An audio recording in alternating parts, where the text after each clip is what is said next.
খলিফাতুল মুসলিমিন, 40টা রাষ্ট্রের তিনি রাষ্ট্রপ্রধান। চলে গেছেন ঘোড়া কেনার জন্য। ঘোড়া কিনেছেন, ঘোড়াওয়ালার কাছ থেকে টাকা পয়সা দিয়ে দিয়েছেন, ঘোড়াও কিনে নিয়েছেন, দেখে শুনে নিয়েছেন। ঘোড়ার পিঠে চড়ে তিনি বাড়িতে চলে আসবেন। আগের যুগে মানুষ ঘোড়া কিনতে যেত, যেমন আজকের যুগে হোন্ডা কিনতে যায়, গাড়ি কিনতে যায়। আগের যুগে কি কিনতে যেত?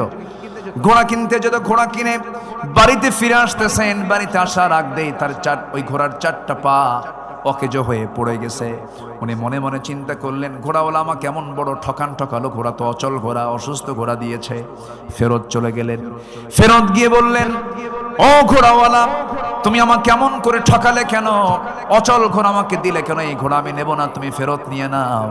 ঘোড়াওয়ালা বলছে, আমিরুল মুমিনিন, আমার জানা মতে আমি আপনাকে অচল ঘোড়া দেই নাই। আপনার কাছে চলে যাওয়ার পর ঘোড়া অচল হয়ে গেছে, অসুস্থ হয়ে পড়েছে। ওমরে ফারুক ধমক দিয়ে বলছেন, তুমি কি এই আচরণটা আমার সঙ্গে করতে পারলে? কেমন করে? এই ঘোড়া আমি নেব না, তুমি ফেরত নিয়ে নাও।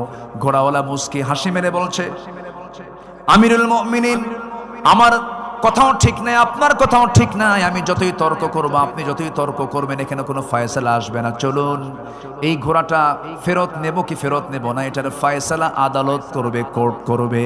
একজন সামান্য ঘোড়াওয়ালা শাসকের ব্যাপারে এমন বড় কথা বলতেছে। সেই দেশের বিচার, সেই দেশের আইনটা কত স্বাধীন ছিল, এর একমাত্র কারণ ছিল ওমর সমাজে চালু করেছিলেন কিসের বিধান। সাইয়েদনা ওমর ফারুক রাদিয়াল্লাহু তাআলা আনহু কিচ্ছু বললেন না। ঠিক আছে ঘোড়াওয়ালা, তুমি যেহেতু বিচারে চাচ্ছ, আদালতে যেতে চাও, আমি আদালতে চলে যাব। আদালতে তিনি যেতে প্রস্তুতি নিয়ে নিলেন। চলে গেলেন আদালত চত্বরে ঢুকে। ভিতরে যখন আদালতের ভিতরে ঢুকেছেন, খলিফাতুল মুসলিমিনের অধীনে চাকরি করে বিচারের চেয়ারে বসে থাকে এমন বিচারপতির সামনে বসে আছে।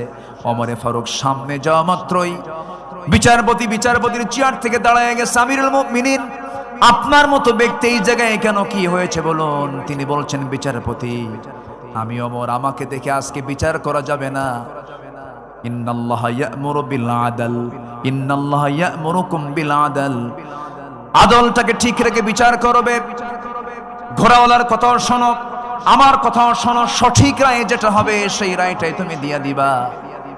যখন বাদীর কথা শোনা হলো, ঘোড়াওয়ালার কথা শোনা হলো, ওমরে ফারুকের কথাও শোনা হলো, দুজন কথাই তিনি শুনলেন। শোনার পর আস্তে করে ওই আদালতের চেয়ার থেকে বলতেছেন, আদালতের সেই বিচারপতি কাজী শুরাইহ ইবনুল হারিস আল কিন্দি রাহমাতুল্লাহ আলাইহি, তিনি বলছেন, আমিরুল মুমিনিন, আপনি আমারও খলিফা, আপনি ঘোড়াওয়ালারও খলিফা, আপনি অর্ধজাহানের খলিফা।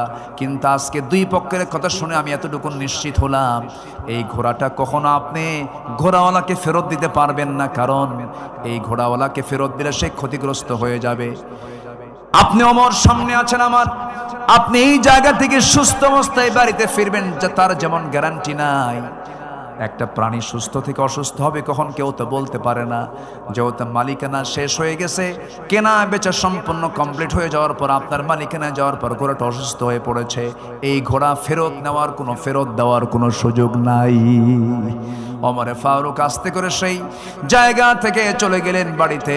পরের দিন তিনি মাজলিস শুরার বৈঠকে বসেছেন। সমস্ত লোকজনদেরকে নিয়ে বসে পরামর্শের বৈঠকে বলছেন, শোনো, অমুক আদালতে একজন বিচারপতি আছে, খুব সাহস, তার আমার বিরুদ্ধে রায় দিয়েছে। এই আমার বিরুদ্ধে রায় দেওয়ার কারণে, তার সাহসিকতার কারণে তার পদোন্নতি আমি ওমর দিতে বাধ্য হলাম। জোরে কোন সুবহানাল্লাহ।